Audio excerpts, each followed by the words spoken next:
Salesforce is down over 20% in 6 months. Legacy SaaS tools are getting crushed.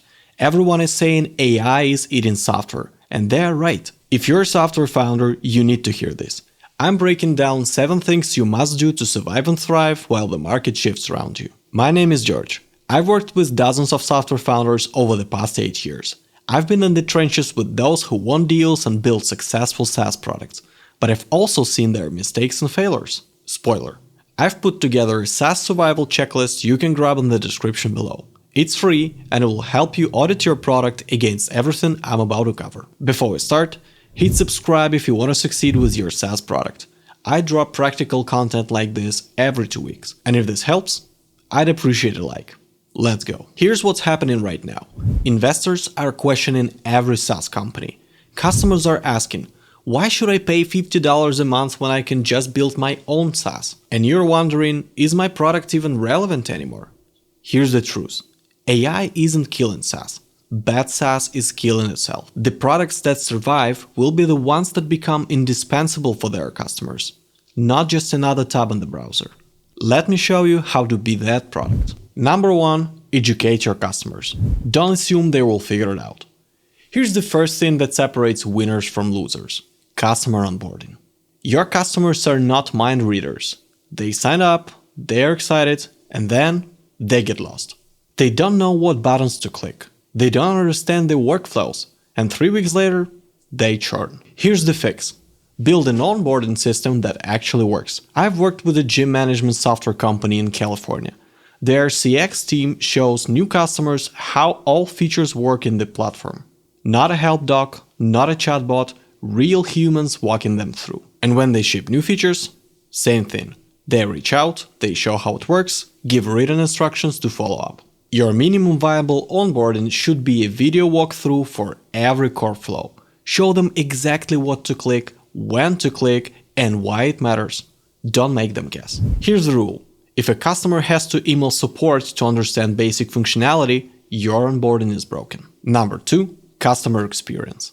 Here's something that nobody wants to hear. Everybody hates email support. I don't care how fast your response time is. If I have to type out my problem, wait 24 hours, get a templated response, and then type again, I became annoyed, frustrated, and start looking for alternatives. You know what I love? Getting on a call. Adyen, a payment processor company, does it very well. And Stripe? Not so much. And that's a competitive advantage that Adyen actually market. We don't hide behind emails, instead we pick up the phone. I work with a company called Same Day Courier Network. They literally call their clients on the phone, like it's 1995, and their customers love them for it. Here's a wild story.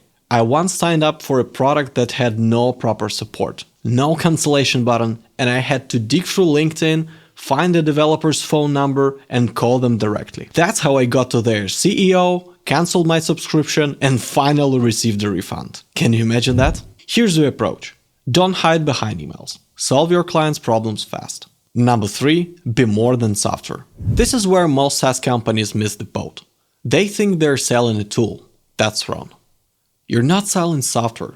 You're selling outcomes. You're selling transformation, and sometimes that means offering more than just a login. Let me give you 2 examples. A market research company, Dig Insights, built a product called Upside, but they don't just sell software.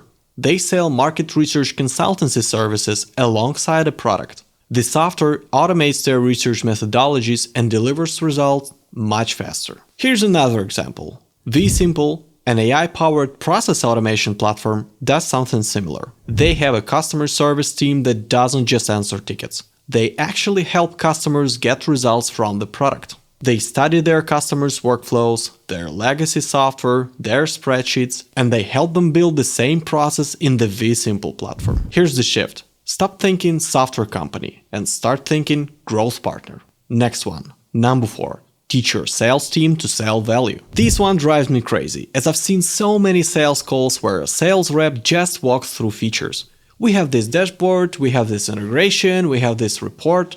Cool, but I don't care. Here's what I care about. What is my return of investment? Once I talked to Leadfeeder, a tool that helps you capture website visitors. And their sales guy asked me, what is your average contract value? Then he calculated exactly how many deals I need to close to make the subscription pay for itself. And actually, my average deal size would give me 25x return on the annual subscription cost. 25x, it's insane. As you could have guessed, it was a tremendous value right from the start. And here's the contrast with Contact Out, a company that sells emails and phone numbers.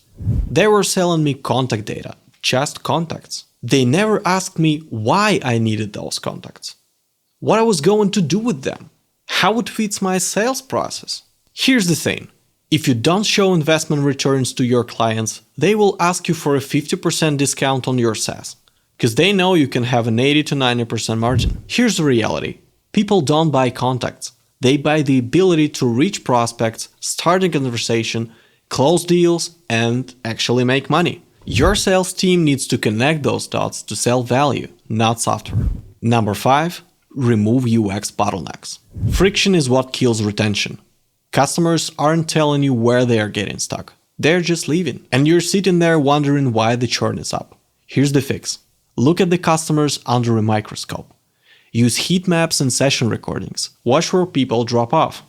Tools like Amplitude are great for this. You can see exactly where users abandon flows, where they rage click, and where they give up. You'll be shocked. That layout you thought was intuitive, users hate it. Those simple steps you designed, people get lost every time. And that clever navigation, nobody understands it. Here's what customers want: simplicity and clarity. That's it. Remove every unnecessary click, every confusing label, and every extra step. Number 6, use AI for speed, not creativity. With all the tools out there, Lovable, Bolt, all those vibe coding apps, it's tempting to generate the entire software design just with AI. But don't ship that to production. Here's my take. LLMs have zero taste in design. My clients are founders doing 1 to 5 million in ARR. All of them use AI tools for one thing: presenting concepts, prototyping ideas, getting something visual in front of stakeholders fast. But production UX? Never. Because every lovable app looks the same. Generic layouts, same patterns, nothing distinctive. Your customers deserve better than a napkin sketch run through an AI generator. Here's the rule. Use AI to move fast and use humans to make it look good. Last one. Number 7.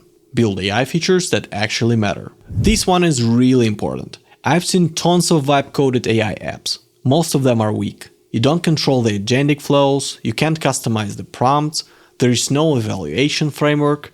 It's basically a scrappy proof of concept pretending to be production software. And here's the real question. Why do I need a summarizer in your CRM if I can just use Claude or ChatGPT? You will tell me. We save you 2 clicks. Here's the thing. 2 clicks cost me nothing. But if your AI summarizes something wrong, now I've lost time, made bad decisions, and I have to fix it manually. That's pain in the ass. Here's your competitive mode.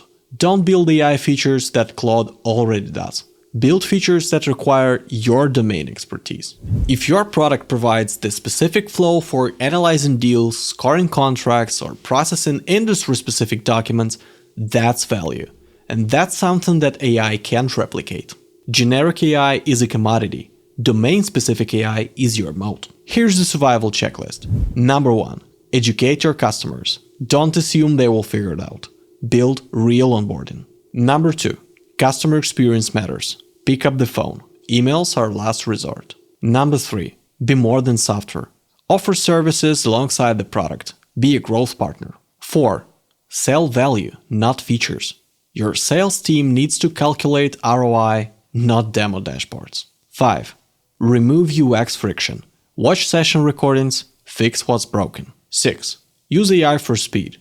Prototype fast, but don't ship generic AI-generated designs. Number 7. Build domain-specific AI.